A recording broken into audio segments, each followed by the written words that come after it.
For context, I am a company commander in the Utah Army National Guard, and this brief is meant for my battalion commander. Good afternoon, sir. I'm here to talk to you about a sensitive subject that you're very familiar with. And I would like to suggest that the Army does not need Airborne. It's a sacred tradition. It inspires us with courage and bravery, but it is also obsolete, and it is costing us in many ways. Before we dive into it, I want to explain some of my most vivid memories that I have in the Army. I'm sitting in a C-130, rolling over the plains of Georgia, looking out the door that's sitting wide open in front of me. It feels like it's a vacuum about to suck me out. The jump master standing in front of me sees that the light turns green. He looks me in the eyes and says, "Go." I jump out, and it's the most amazing rush I've ever felt. The noise of the airplane roaring in your ears to the absolute silence and tranquility of floating down your parachute, there's nothing quite like it. I love it. After my first 12 jumps, I went through the jump master course, and then I was the one pushing jumpers out the door. Like I said, sir, I love being airborne. It's a great experience, but it is costing us. There are three primary costs that I want to go over. First, there's taxpayer money, then there's time spent, and most importantly, the safety of our soldiers. So even though in the Army we spend money, we don't necessarily earn it. It's something that we need to be aware of. Every year, around 15,000 soldiers attend Airborne. In order to do this, they need to maintain the schoolhouse open year-round through all the seasons, putting them through some expensive training. It's a 3-week course, and a lot of these soldiers who go through end up never jumping afterward.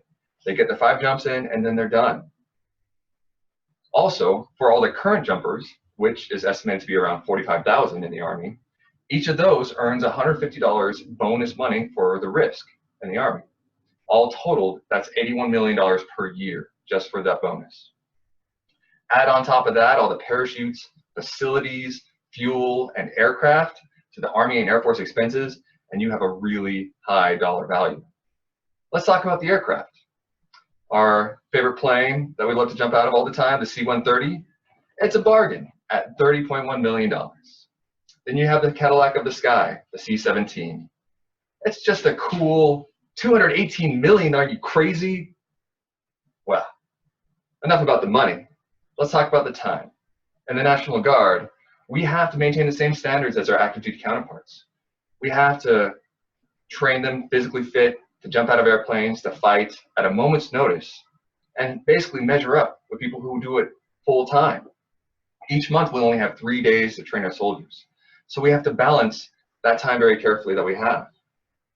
Each time we drill, it takes a full day to do a jump, where we can't do anything else. We can't go to the range and shoot, we can't do convoy operations, and I have to pick and choose what training I'm going to sacrifice in order for us to do a jump, and it's killing me. I understand you probably feel the same way. We just need more time.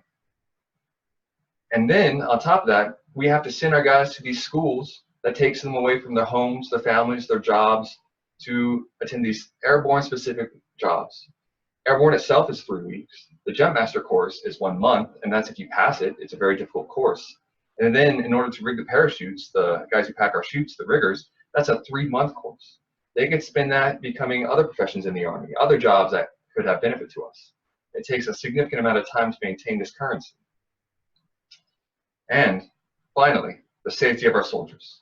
On average, about 10 soldiers get injured every 1,000 jumps. That's roughly 1% of each jump you're going to get injured. The injuries vary from small injuries like a sprained ankle to fatalities. Speaking of tactically, and that's just in a training environment. If you do it in a tactical environment, in a combat zone, it's extremely unsafe to have large aircraft flying low to the ground. And then when you're sitting there in your parachute coming to the ground, you're a sitting duck for ground forces. It was more reasonable to do back in World War II times, but technology has advanced, and it's no longer a good tactical plan. And then, even just in a training environment, with all the training we do and all the risk mitigation factors, it is still always going to be a high risk activity. There's no way around it. I get it, sir. There's glory in the past. Every time I jump, I think about the bravery of our forefathers, the ones who went before us. and we try to capture that same thing. But the amount of time, effort, and coordination that goes into every jump to maintaining this capability, it's bleeding us dry. So I recommend the Army does away with its airborne capability except for a few select units. We don't need the 35,000. We could pare it down to maybe 5,000, and that's sufficient. And I think we should incorporate this after I retire from the military. I plan to stay jumping as long as I possibly can. Thank you, sir.